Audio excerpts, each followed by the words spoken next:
नमस्कार, आज की बड़ी खबरों में आपका स्वागत है। आज 11 दिसंबर 2025 और आज आइए जानते हैं आज की बड़ी और top headline. Lump skin disease से पशुओं को बचाने के लिए 11 दिसंबर से शुरू होगा अभियान, लगाए जाएंगे टीके। दरअसल पशुओं की रक्षा के लिए ये 11 दिसंबर को अभियान होगा जिसमें पशुओं को टीके लगाए जाएंगे। और उत्तर प्रदेश मुख्यमंत्री योगी आदित्यनाथ 11 दिसंबर को करेंगे बरेली का दौरा, अफसरों से मुलाकात। जयपुर टाइगर फेस्टिवल 11 दिसंबर से जेकेके और सजेगी बागों से बारात। आज 4000 श्रमिकों को 15,000 करोड़ बांटेंगे सीएम। 19 महिलाओं को दिए जाएंगे 1-1 करोड़ रुपए। ये हिमाचल की बात हो रही है जहाँ के मुख्यमंत्री। और झारखंड में पहली बार डिजिटल माध्यम से 11 दिसंबर से शुरू होगा शिशु पंजीकरण। जो सर्वे बच्चों के पंजीकरण और डेटा को सुरक्षित रखने से बांका में 11 दिसंबर को रोजगार शिविर। 10वीं 12वीं ITI पास को 13 से 15,000 तक सैलरी ऑफर। स्कूलों में चल रहा फर्जीवाड़ा होगा बंद। 11 दिसंबर से लागू होगा नया सिस्टम। इस सिस्टम के जरिए डिजिटल अटेंडेंस भरी जाएगी, जिसमें अगर बच्चा उपस्थित है तो ही भरी जाएगी, अन्यथा उसका जो छात्रों का निलंबन है वो एब्सेंट जो होती है वो लगाई जाएगी। और इसके जो टीचर्स हैं उनके ऊपर भी ये निर्भर करेगा। और 30 दिन से अगर ज़्यादा हो गया बच्चा एब्सेंट तो फिर उनको निष्कर्ष या स्कूल से निकाला भी जा सकता है। ये इस नियम का एक बड़ा हिस्सा है। ये बिहार शिक्षा विभाग की ओर से शुरुआत की जा रही है और लगातार 30 दिन तक अगर वो उपस्थित नहीं रहता है तो फिर एक्शन लिया जाएगा। और 11 दिसंबर से बस्तर ओलंपिक 2025 अमित शाह मुख्य अतिथि, मेरी कॉम। रायपुर में 11 दिसंबर को विशाल हिंदू सम्मेलन भैंसताल के मैदान में होगा। 11 और 12 दिसंबर को मणिपुर दौरा करेगी राष्ट्रपति द्रौपदी मुर्मू। जोरों पर स्वागत की तैयारियां। पदभार ग्रहण करने के लिए द्रौपदी मुर्मू एक बार फिर से। और पीएम मोदी 11 दिसंबर को एनडीए सांसदों के साथ करेंगे बातचीत। इस बैठक को आगामी चुनावों को लेकर भी एक बड़ी चर्चा। केरल स्थानीय निकाय चुनाव पहले चरण में बम्पर वोटिंग। नोएडा में 11 दिसंबर को खुलेगा एप्पल का पहला स्टोर।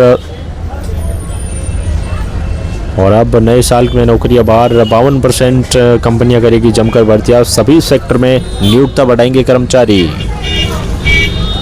दरअसल नया साल जैसे स्टार्ट होगा सभी कंपनियां अपनी अपनी वैकेंसी, अपनी अपनी जो भर्तियां हैं नौकरियों की वो निकालेगी। और ओमान और न्यूजीलैंड के साथ भारत की FTA वार्ता अपने अंतिम चरण पे, बोले उद्योग मंत्री पीयूष गोयल। प्रधानमंत्री मोदी ने your money your rights movement में शामिल होने की अपील की, जाने कौन अंशुल।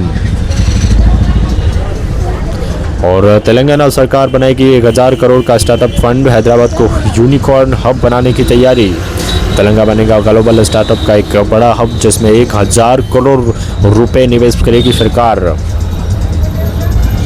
और UPI पेमेंट नहीं रोक सकता कोई, एक बैंक डिजिटल फ्रॉड पर SBI MT का बड़ा बयान दिया है। और अमेजॉन इन्वेस्टमेंट भारत में $35 अरब का निवेश करेगी। अमेजॉन कारोबार को करेगी विस्तार। अमेजॉन कंपनी एक बार फिर से भारत में विस्तार करने जा रही है जिसमें 3.14 लाख करोड़ के आसपास के निवेश हैं। और खासकर AI के ऊपर भी फोकस किया जाएगा। और 1.4 करोड़ छोटे बिजनेस को भी इससे फ़ायदा होगा। और माइक्रोसॉफ्ट के बाद अब अमेजन भी भारत में बड़ा निवेश करने का ऐलान कर दिया है। अब धीरे धीरे जो विदेशी कंपनियां हैं वो भारत में। और वेदांता राजस्थान में करेगा 1 लाख करोड़ का निवेश। उत्पादन में अडानी ग्रुप ने भी भारत में 10.12 लाख करोड़ रुपए और अगले 6 साल में इंफ्रास्ट्रक्चर जैसे सेक्टर्स में खर्च होगा। गौतम अडानी बोले देश में इन्वेस्टमेंट की बड़ी संभावना। और UFC में मुंबई में लॉन्च किया पहला रतन टाटा सम्मान। नारायण मूर्ति सहित 3 भारतीय दिग्गजों को मिला अवार्ड। और म्यूचुअल फंड एड्स 10 साल से 4 गुना, एक्टिविटी होल्डिंग 7 गुना होगी। इन्वेंटरी में 30 से कम उम्र के निवेशक की हिस्सेदारी 40% और ये 5 साल पहले मात्र 23% थी। चलिए अगली बड़ी खबर। नोएडा और यमुना एक्सप्रेसवे पर स्पीड लिमिट घटाई गई। 15 दिसंबर से लागू नियम। पहले ये 120 और 100 के बीच थी, अब 80 घटाकर कर दिया है। जिसमें जो खतरा है वो अब सड़कों के ऊपर जो हादसे हैं उनको कम किया जाएगा। और 348 राष्ट्रीय राजमार्ग परियोजनाएं निर्माण दिवस 2026-27 में पूरा होने की संभावना है। केंद्रीय सड़क परिवहन नितिन गडकरी ने कहा। पीएम मोदी ने शीर्ष वैश्विक CEO से मुलाकात पर जताई खुशी। भारत में निवेश और विस्तार की पुष्टि भी साथ भी हो गई है। यह विदेशी माइक्रोसॉफ्ट के चेयरमैन के साथ भी मोदी मुलाकात करते हुए नजर आए। और भारत 2030 तक दुनिया का सबसे बड़ा डेवलपर समुदाय बनने की राह पर अग्रसर, सत्य नडेला का कहना। जी हाँ, सत्य नडेला। अब नडेला और भारत का एआई मॉडल कॉपी नहीं हो सकता। गौतम अडानी से मिले माइक्रोसॉफ्ट भारत में 1.6 लाख करोड़ निवेश करेगी। जी हाँ, बड़ी बड़ी कंपनियां भारत में निवेश करने जा रही हैं। और विटामिन की कमी से कौन ठंड बढ़ता है या फिर नहीं, जाने कुछ लोग हमेशा दूसरों से ज़्यादा सर्दी महसूस करते हैं। इसके पीछे का रीज़न, ज़्यादा ठंड लगती है अगर आपको तो फिर विटामिन B12 और डी की कमी है, एनीमिया, थायराइड और कमज़ोरी आपको महसूस हो सकती है। इसलिए इसके लिए क्या करें उपाय, वो अगली खबर में जानेंगे।